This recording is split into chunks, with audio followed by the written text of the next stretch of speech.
Welcome back to Radio Entrepreneurs. I'm Nathan Gobes. I'm filling in for Jeffrey Davis today. I want to thank MTP Software first for hosting us and building us this great studio. Without them, we couldn't be doing this. I've got with me, of course, Chris, our editor and producer, and our next guest, Dennis Serpone, President, Regency Film Group. Welcome. Good morning. Thank you for having me. Thanks for coming, Dennis. So start by telling us about Regency Film Group, and then maybe we'll get into some of the other things you do. Well, to start, I'm a chronic entrepreneur.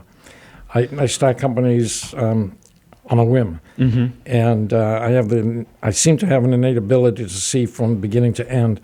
So when somebody presents an idea to me, I'm able to pick it up and just run with it. 3 years ago, I was invited to MAGE magazine's annual awards ceremony by an actor, and he said, "You have to come to this event. It's a fun event." And I said, "Fine." So I went to this event, and he didn't show up. So I'm in the midst of all these actors and actresses and people in the industry, and a gentleman came over to me and he says, "I'd like your card." I said, "Why?" He says, "You have the perfect businessman's vision, image."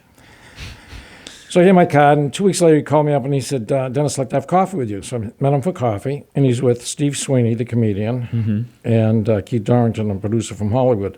And I said, "Why are we having this meeting?" He said, "Because Steve has a movie, he's got a script, and we need you to raise the money for it. Can you be the producer?" Interesting. I went, "Sure."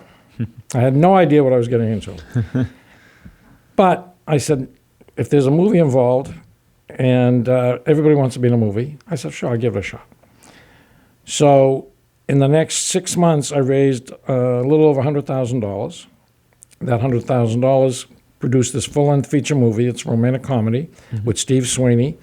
Is this the movie poster This here is that the you brought poster with right us? over here, yeah. And with all the local comedians, Lenny Clark, Tony V, all the guys that are well-known in the area, in New England anyway.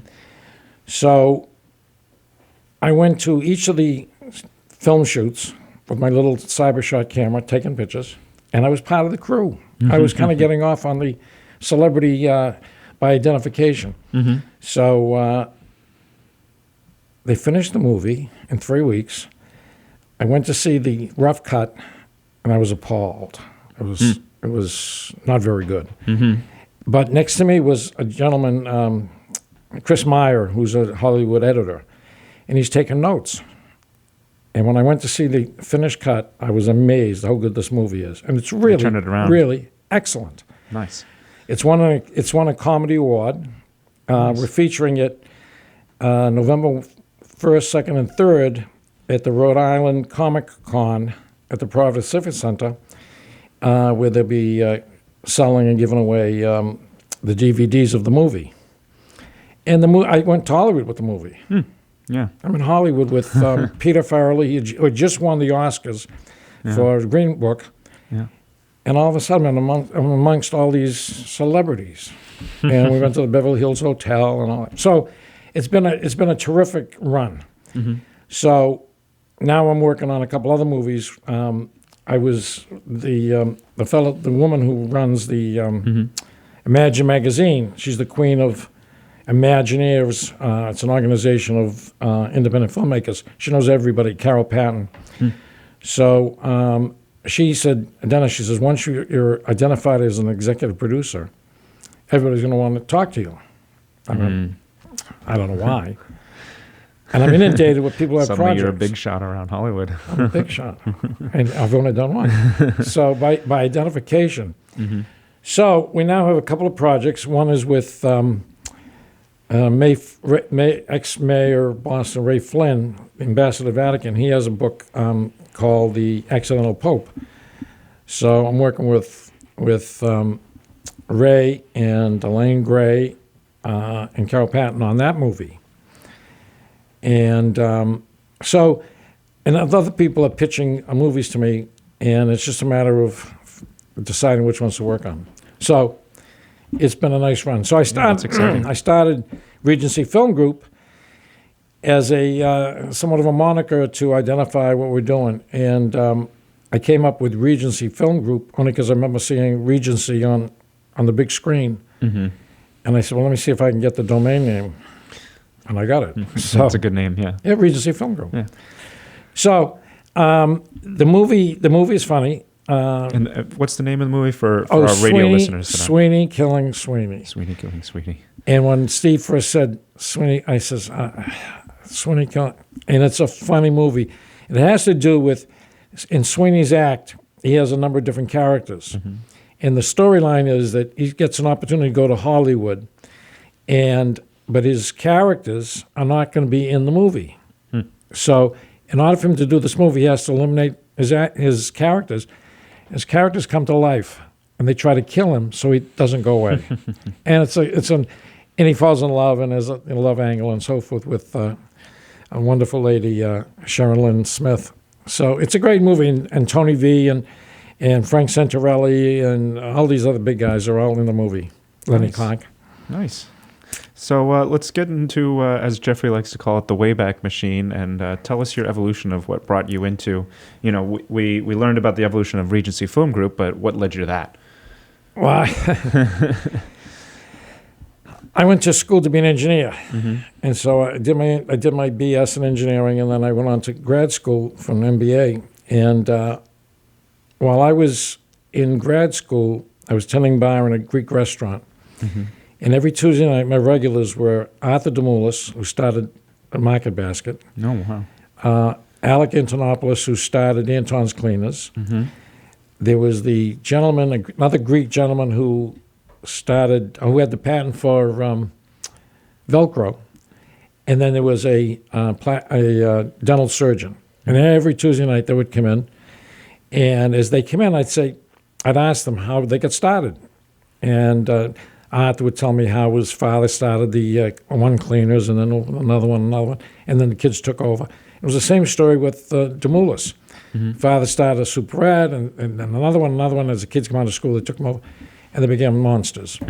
So with that experience, in fact, George Demoulas said to me, he said, Dennis, anybody can do anything. It's just your self-image. He said, if you have a strong self-image, you know you can do something. So I'm fortunately blessed with an extremely strong self-image.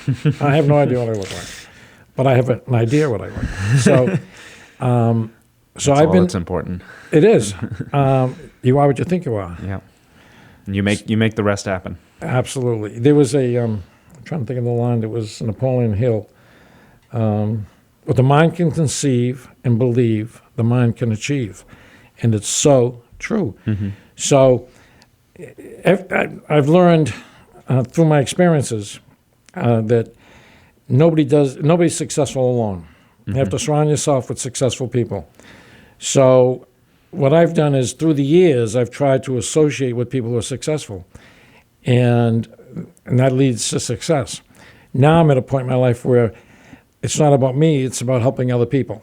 So if somebody has an idea, I try to help them start set up the groundwork and help them develop whatever they're working on. Yeah, interesting. And we don't have a lot of time, but I'd like to get your opinion on what you think the independent filmmaking industry in Massachusetts and maybe overall looks like now versus maybe 3, 4, 5 years from now. It's huge. It's huge, The yeah. independent film.